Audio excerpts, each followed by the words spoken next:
Hello, this is Kanak Som and in this video we will learn about the chapter electricity. इस video में हम electricity chapter को cover करेंगे और description box में आपको प्रीवियस ईयर क्वेश्चन इस चैप्टर के सारे मिल जाएंगे। इस चैप्टर के जो भी मैंने नोट्स बनाया वो आपको मिल जाएंगे, तो आप डिस्क्रिप्शन बॉक्स में चेक कर लेना। बाकी हम चैप्टर स्टार्ट करते हैं। चार्ज क्या होता है? चार्ज एक मैटर की फिजिकल क्वांटिटी होती है। जब हम इसको दूसरे ही चार्ज पार्टिकल के पास रखते हैं तो ये फोर्स को एक्सपीरियंस करता है।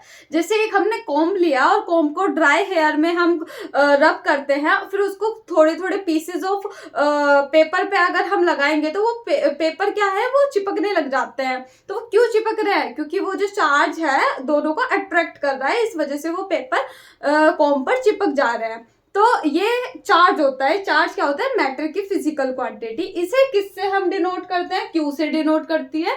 और इसकी एसआई यूनिट क्या होती है? कोलम इसकी क्या होती है? एसआई यूनिट होती है। तो इतना आपको समझ आ गया।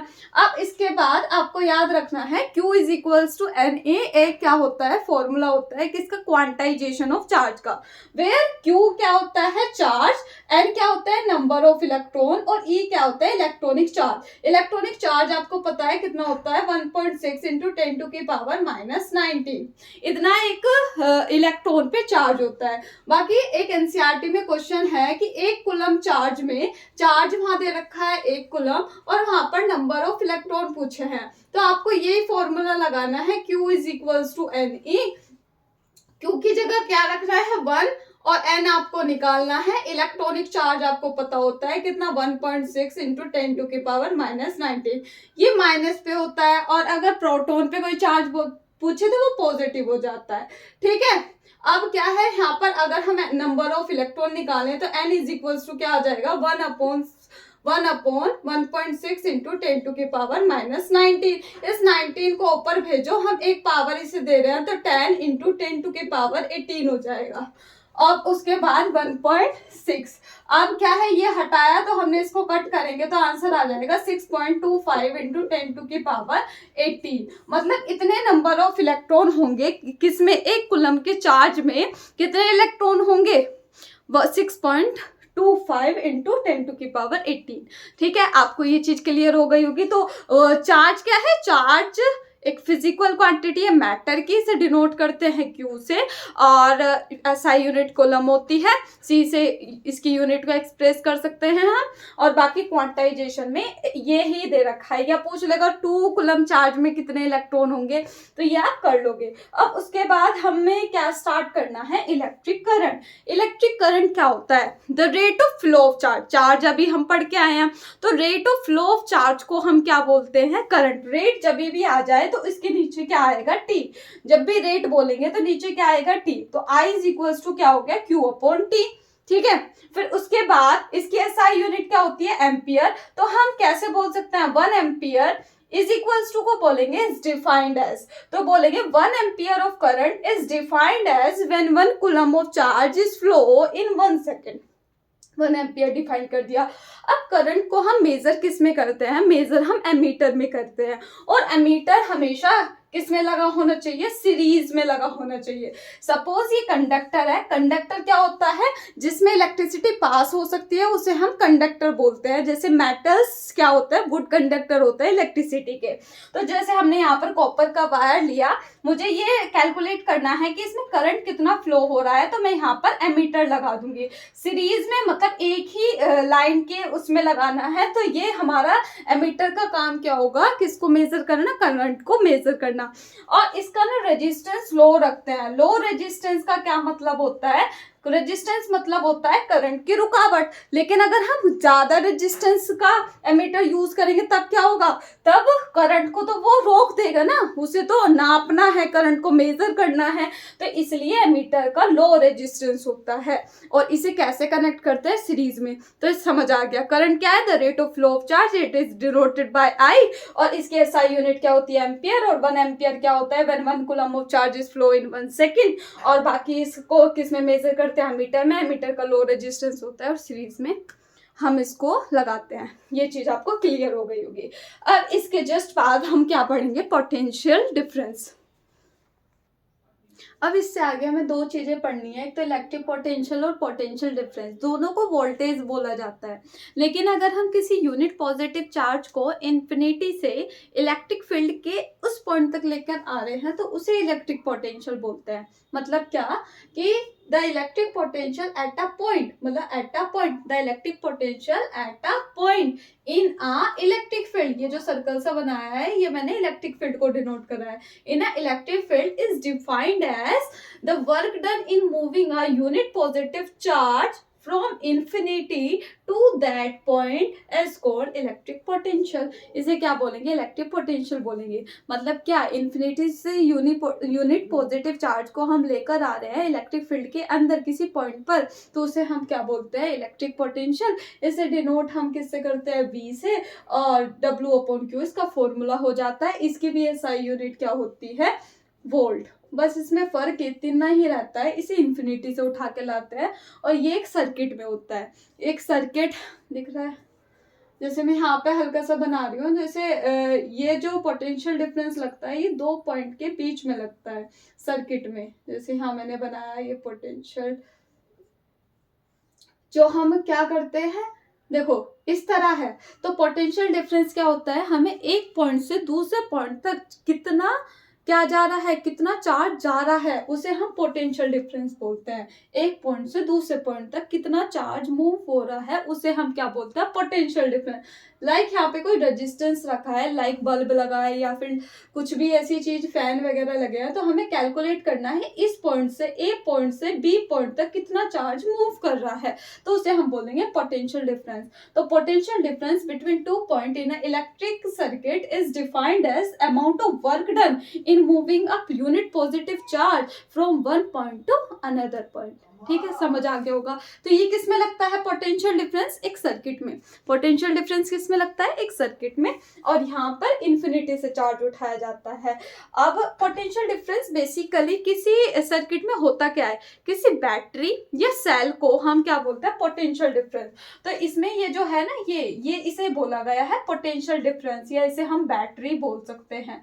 तो अगर देखो, अगर सिर्फ एक बड़ा डंडा एक छोटा डंडा है तो इसे तो बोलेंगे हम सेल, लेकिन अगर ग्रुप है, सेल की ग्रुप को हम बैटरी बोलते हैं। तो पोटेंशियल डिफरेंस को हम मेजर किस में करते हैं? वोल्ट मीटर में। किस में मेजर करते हैं? वोल्ट मीटर में। सीधा सा जहां पर वहां एमीटर किसको मेजर कर रहा था? करंट को। यहाँ पर कौन करेगा? वोल्ट मीटर मेजर करेगा पोटेंशियल डिफरेंस को। अब वोल्ट मीटर का रेजिस्टेंस जनरली हाई रखा जाता है। हाई क्यों रखा जाता है? क्योंकि देखो इसे हम पैरेलल में कनेक्ट करते हैं। मैंने वोल्ट मीटर को यहाँ पर लगा दिया, तो ये सिर्फ ये नापना चाहता है कि यहाँ से यहाँ तक लेकर कितना चार्ज मूव हुआ है। लेकिन अगर हमारा ये जो चार्ज है वो इस पाथ में आ गया तो फिर मेजर क्या करेगा? तो इसलिए इस वोल्ट मीटर का रेजिस्टेंस हाई रखा जाता है कि चार्ज गलती से यहाँ पर ना आ जाए, तो इसलिए हाई रखा जाता है, पैरेलल में कनेक्ट करता है। बाकी ये जो पोटेंशियल डिफरेंस को डिनोट कैसे करते हैं? V से, और V इज इक्वल्स टू हो जाता है W/Q, W फॉर वर्क और Q फॉर चार्ज। अगर इसकी SI यूनिट वोल्ट होती है, किसी ने पूछा 1 वोल्ट को डिफाइन करो, तो 1 वोल्ट को कैसे डिफाइन करेंगे? 1 volt of potential difference is defined as, इसको इज इक्वल्स टू को बोलते हैं, is defined as when 1 joule of work is done to moving a 1 coulomb charge from one point to another point। ये चीज समझ आ गई कि इसे 1 volt of potential difference is defined as when 1 joule of work is done in moving 1 coulomb of charge from one point to another point। समझ आ गया? मैं पूछू 440 वोल्ट का क्या मतलब है? तो 440 वोल्ट का क्या मतलब होता है कि 440 जूल का काम किया गया है 440 कूलम के चार्ज को एक पॉइंट से दूसरे पॉइंट तक पहुंचाने के लिए। तो ये चीज आपको समझ आ गई होगी क्या होता है इलेक्ट्रिक पोटेंशियल और पोटेंशियल डिफरेंस। आप मुझे बताना कि किसी सर्किट में जो पोटेंशियल डिफरेंस होता है उससे हम क्या बोलते हैं। ठीक है, अब हम इसी पे एक एनसीईआरटी क्वेश्चन करेंगे, और अगर आप कर सकते हो तो पॉज करके इसे करना। देखो पहले भी इजी ही क्वेश्चन कराऊंगी, इसके बाद ये चैप्टर पूरा कंप्लीट करने के बाद उसके बाद आपके क्वेश्चन, हार्ड क्वेश्चन की भी वीडियो बना दूंगी। मेरी आज थोड़ी तबीयत खराब है इसलिए हो रहा है ऐसा। How much energy is given to each coulomb, मतलब ईच कुलम, जब भी आपके पास कुलम आ जाए ना तो मतलब ये क्या दे रखा है, चार्ज दे रखा है। तो चार्ज मतलब क्यों दे रखा है, ईच का मतलब एक, तो हमें चार्ज कितना दिया, एक कुलम। ठीक है, तो कितनी एनर्जी पूछ क्या रहा है हमसे, ये एनर्जी पूछ रहा है। और ये 6 वोल्ट क्या दिया है हमें, पोटेंशियल डिफरेंस मतलब V दिया है, तो V is equals to 6 volt. ठीक है, अब हमें क्या निकालनी है, एनर्जी। तो हमने तो पोटेंशियल डिफरेंस का एक ही फॉर्मूला पढ़ा है, W/Q।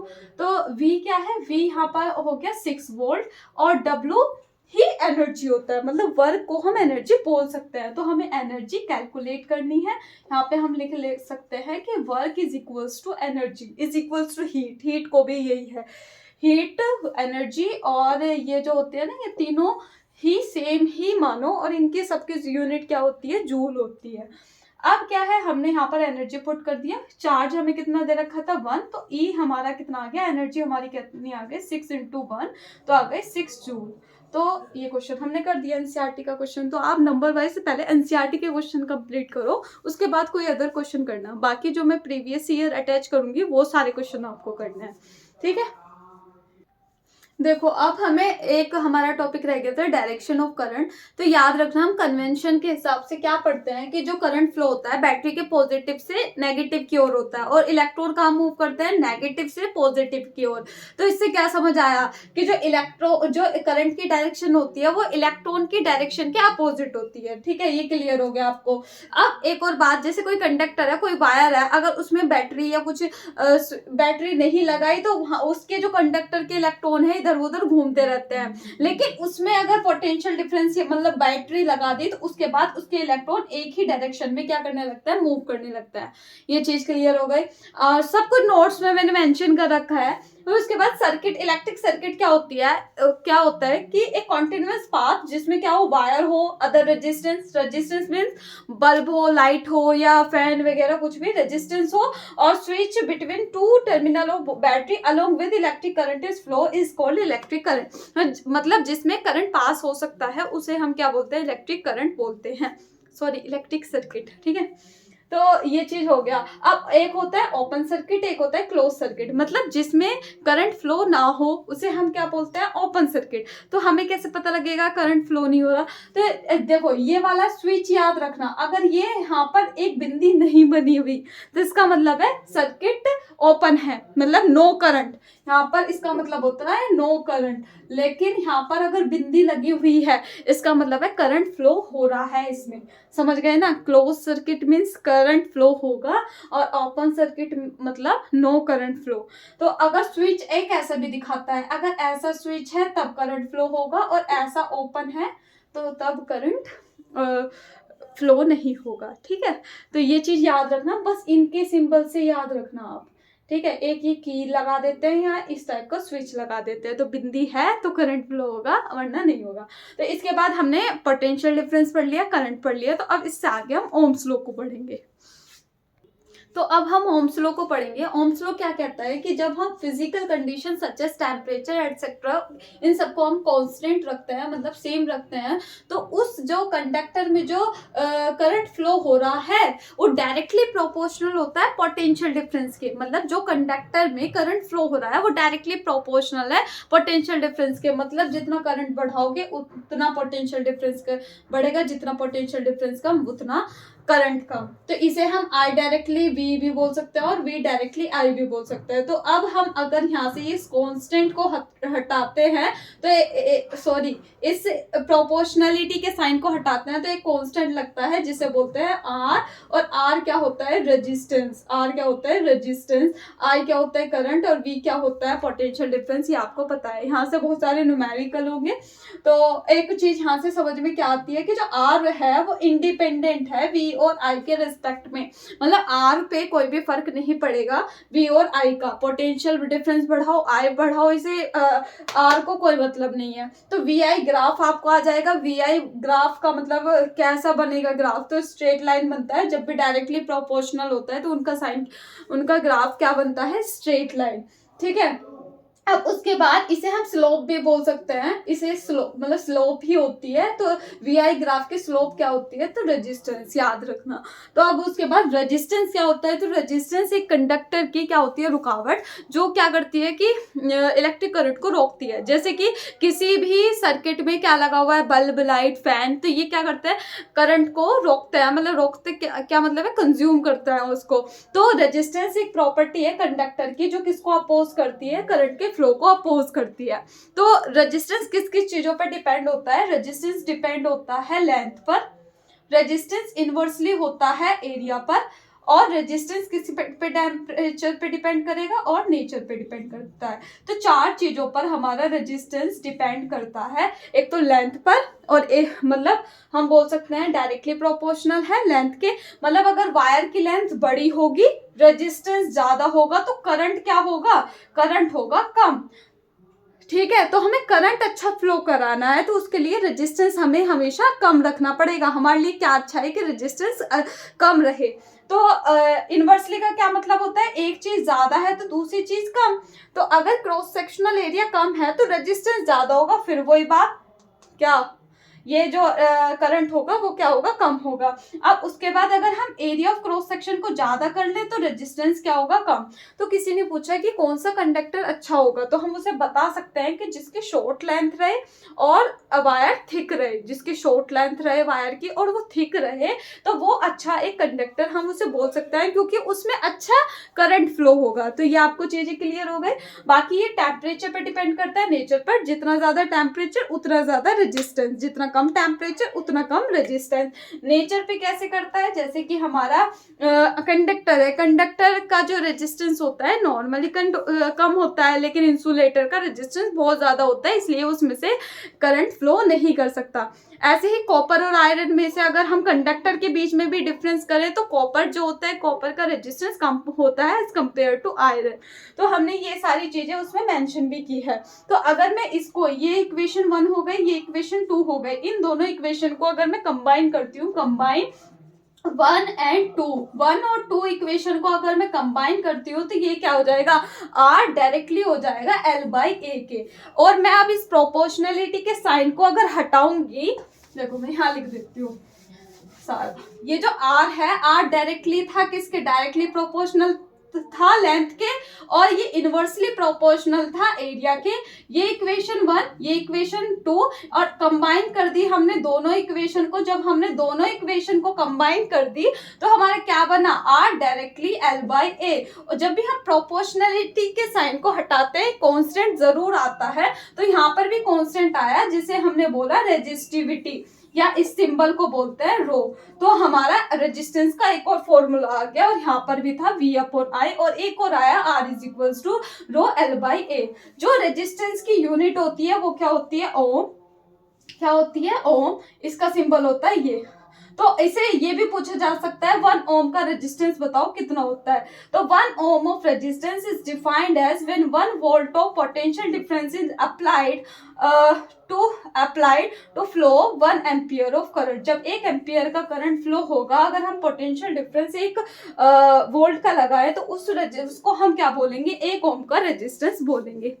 तो ये चीज भी क्लियर हो गई। अब एक और चीज है, हमारे ना क्वेश्चन ऐसे बहुत पूछे गए हैं कि अगर जैसे हमारा ये ओरिजिनल रेजिस्टेंस है, तो अगर हमने लेंथ को क्या कर दें, लेंथ को हाफ कर दें, एरिया को डबल कर दें, तो नया रेजिस्टेंस बताओ। मतलब क्वेश्चन ऐसा होता है कि अगर हम लेंथ को क्या कर दे, लेंथ को तो हमने क्या कर दिया हाफ, और एरिया को हमने कर दिया डबल, तो नया रेजिस्टेंस बताओ। तो नया रेजिस्टेंस कैसे बताओगे, तो यहाँ पर लिखना R डैश, नया बताना है ना तुम्हें, तो R dash is equals to, मिटा दो नहीं, तो हमें नया रेजिस्टेंस बताना है। नया रेजिस्टेंस के लिए हम क्या बताएंगे कि इसने कर दिया लेंथ को तो हाफ कर दिया, तो रो तो ऐसे रखो, L की जगह क्या लिख दो, L बाई 2 अपॉन एरिया क्या कर दिया इसने, डबल, तो डबल कर दिया, इसके नीचे मान लो 1, तो ये इसके साथ जाएगा, ये इसके साथ जाएगा, तो 8 क्या आ जाएगा, R is equals to rho L upon 4A। और हम इसे कैसे लिख सकते हैं, R dash is equals to 1 upon 4 rho L by A। तो देखो रो L बाई A क्या है, हमारा पुराना रेजिस्टेंस, तो हम इसे ऐसे लिख देंगे R dash is equals to 1 upon 4 R। तो मतलब जो नया वाला आया है रेजिस्टेंस, वो पहले वाले के 1/4 है। ये समझ आ गया आपको। तो वो अभी तो ऐसे बोला, तो अब वो दूसरा क्वेश्चन आप खुद करके देखना और फिर मुझे बताना क्या आंसर आया। अभी तो हमने लेंथ को हाफ करा था, अब हम लेंथ को डबल कर रहे हैं और एरिया को हम क्या कर रहे हैं, हाफ कर रहे हैं। तो अब बताना नया रेजिस्टेंस क्या आएगा, ये आप मुझे कमेंट सेक्शन में बताना। तो इस तरह के क्वेश्चन काफी बार पूछ सकते हैं। अब ऐसे दिमाग मत लगाना, एक चीज आधी कर दी एक चीज बढ़ा दी तो भैया कुछ चेंज ही नहीं हुआ, ऐसे नहीं होगा। ये क्वेश्चन सोल्व करना पड़ेगा, इस तरह से ये सोल्व होगा। अगर आपको ये समझ ना आया हो तो मैं इसे दूसरी वीडियो में समझा दूंगी क्वेश्चन के साथ। और बाकी आज के लिए इतना ही रखते हैं, इसकी मैं आगे कल वीडियो अपलोड करूंगी। और पहले थोड़ा सा चैप्टर पूरा कंप्लीट पढ़ लो, उसके बाद मैं क्वेश्चन की प्रैक्टिस कराऊंगी। मुझे बताया आप चाहते हो कि मैं क्वेश्चन की ज़्यादा वीडियो बनाऊं, पर पहले इस चैप्टर को अच्छे से पढ़ लो, ठीक है। बाकी डिस्क्रिप्शन बॉक्स में नोट्स और PYQ चेक कर लेना और कल मिलते हैं। Thank you.